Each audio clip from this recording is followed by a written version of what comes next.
Hello. This lecture will cover pages 18 through 23 of my lecture notes. Please print those pages out and have them in front of you as I present this lecture on number systems and codes, Part A, the binary number system. Starting on page number 18, we'll investigate three different number systems. This lecture we're going to talk about the binary number system in detail. Then later we'll talk about the hexadecimal number system in detail. And then we'll mention the octal number system. Binary numbers. The binary number system, we're going to start out with the binary bit weights, starting with the binary point. Since it's a base 2 system, it's 2 to the 0, 2 to the 1, 2 to the 2, 2 to the 3, and so forth to the left. And to the right, it's 2 to the minus 1, 2 to the minus 2, 2 to the minus 3. Nobody memorizes it in terms of the powers. They memorize it in terms of the weight positions. Anything to the 0 power is 1. So no matter what number system you're using, the first weight position is going to be 1. But since we're using the base 2 number system, 2 to the 0 is 1. So the weight positions are 1, then you double it, 2. Then you double it, 4. You double it, 8, 16, 32, 64, 128, which takes it out one full byte, 8 bits.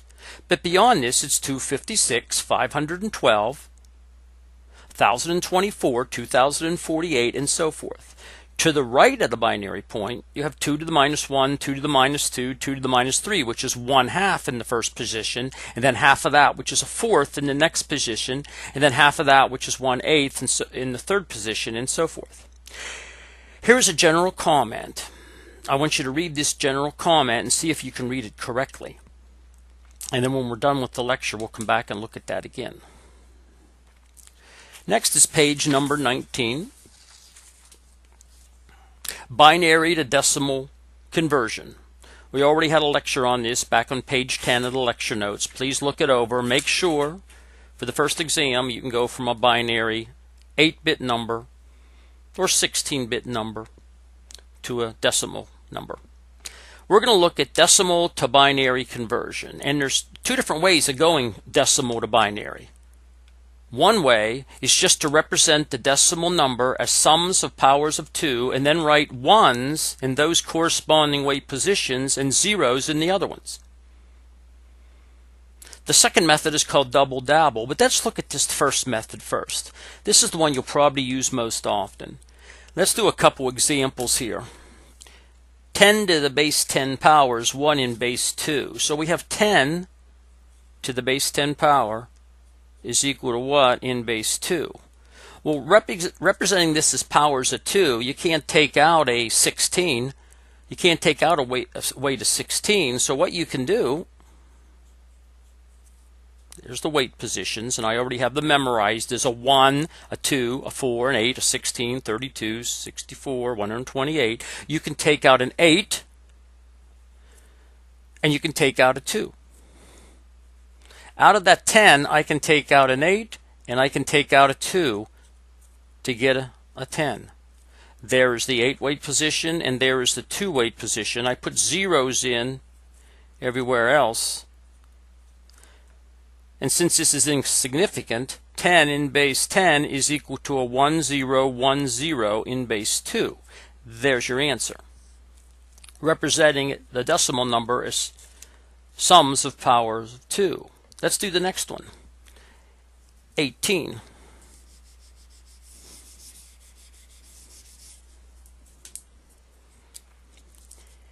(18) in base 10 is equal to what in base 2? Well, I can take out a sum of power of 2, 16, and I can take out a 2, and that gives me my 18. I just have to determine there where those weight positions are. And once you have them memorized, it's going to be, there's the binary point. 16 is right here, and a 2 is right there, and the rest get zeros. So that would be represented, these are insignificant, but let's show it as a full byte. 0, 0, 0, 1, and always leave a space between the nibbles. Just a professional way of doing it. And a 0, 0, 1, 0. There's our weight of 16. And there's our weight of 2. We'll do one more. Let's do the 25. 25 in base 10 is equal to what in base 2? I can take out a 16. I can take out an 8. That only gets us to 24. And I can take out a 1. That gets us 25. The weight positions are 16, an 8, and a 1. And keep that space in between the two nibbles, a little bit of space in there. That's the base 2 representation of the 25.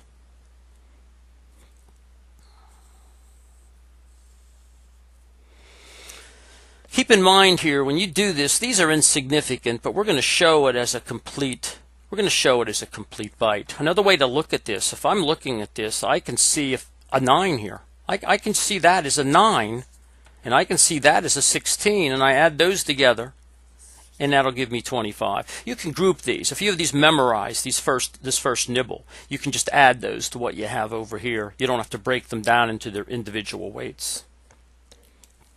On page number 20, what I'd like you to do is make sure you can convert the 45, the 85, the 140, the 35.5, and the 95.75 to base 2 numbers.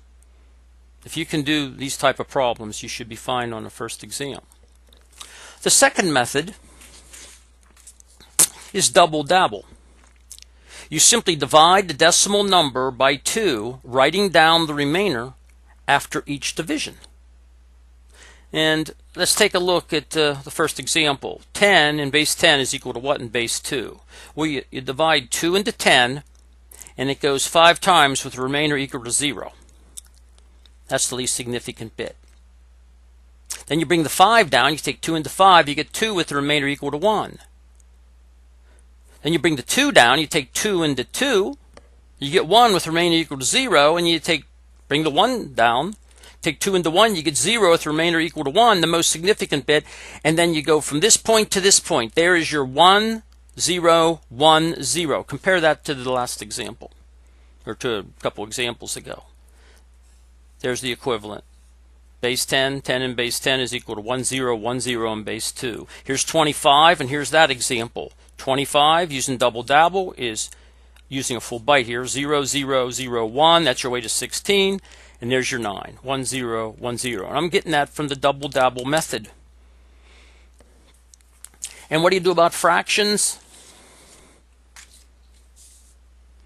Using double dabble with fractions. For fractions, you multiply by 2, and then you record the carry.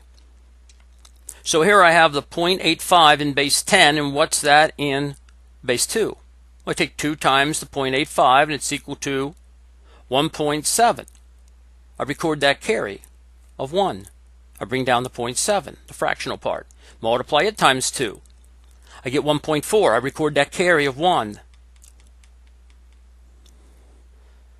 And I bring down the 0.4, and I complete the process. You complete the process to go out as far as you want to go out until you get a series of zeros, which are insignificant, or you see a repetition. Then you can stop, truncate it. But 0.85 in base 10 is equal to 0.11011001, starting from the most significant bit, in this case, to the least significant bit. I formed a full byte there, too, to the right of the binary point, with a space in between the nibbles. And here's another example for you to look at. Should be able to do fractions as well. Counting range with binary numbers on page 23. I have a table here, and this table is not difficult to memorize, but I want to take a look. It says with n number of bits, you can have 2 to the n number of states, and the maximum decimal number that can be represented is 2 to the n minus 1. And in other words, for 1 bit, you can have 2 states, and you can count up to 1. For 2 bits, you can have 4 states, and you can count up to 3. For 3 bits, you can have 8 states, you can count up to 7, and so forth. You should look through this table, and some of the rows in this table that I think probably should be memorized. I think that's very important right there. And I think that one right there is very important. One would probably argue that's very important.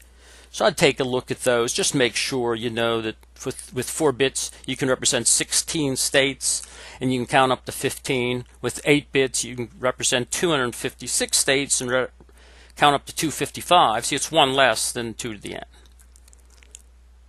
And for 10 bits you can count up to 1024, and that's the exact number, but they call it 1K.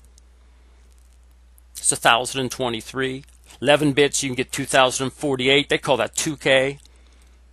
Count up to 2047, and with 12 bits it goes on and on. But notice here they just call this 2K, 1K, 2K, 4K. What do you think would be next? The exact number, 8,100 and whatever, but here there's just 8K, then 16K, then 32K. It's all powers of 2. Let's take a look at this in a little bit more detail to show you what I'm talking about. And I have my whiteboard here. Notice if you have 2 bits, you have 4 states. And I start out with 0, 0, 0, 1, 1, 0, 1, 1. When you create truth tables, which is going to be coming up in the next couple of lectures, you're going to want to start in order and you want to go sequentially so you don't miss any states. Notice that 0 is the first state. It's the first positive number, so you can only count up to 3 with 2 bits. But you have 4 states. How about 3 bits? X, Y, and Z. What are the combinations there? Well, just so you don't miss any of the combinations in these truth tables we're going to be doing next week, start out with 0, 0, 0 and go 0, 0, 1 and go 0, 1, 0 and count as you go. 0, 1, 1. Make sure you have a 3. Make sure this is a binary 4 and a 5 and a 6 and a 7. Notice there's 8 states there. 1, 2, 3, 4, 5, 6, 7, 8. The maximum number you can count up to is 7 because 0 is the first positive state. And then finally, I just wanted to show you 4 bits. Here's my 4 bits, W, X, Y, and Z, starting at 0, 0, 0, 0, 0, 0, 0, 1. You go in order and you count as you go. And to keep things organized, I put dashed lines between groups of 4. You have 4 groups of 4. And you count 0, 0, 0, 0 sequentially up to 1, 1, 1, 1, which is 15. So you have 16 different states with a maximum count of 15. There's an example problem here at the bottom of page 23 in your lecture notes.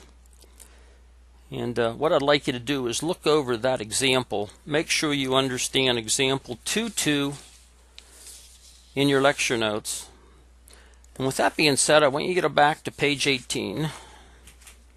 And I would like you to read this general comment on page 18. I'll hold it up here so you can see it if you don't have your lecture notes handy. Read that. Read that. Let me read it to you now. There are 2 types of people in this world, those who understand binary numbers and those who do not. Do you understand binary numbers now? That's not a base 10. That's not a base 10 number. That's a binary 2.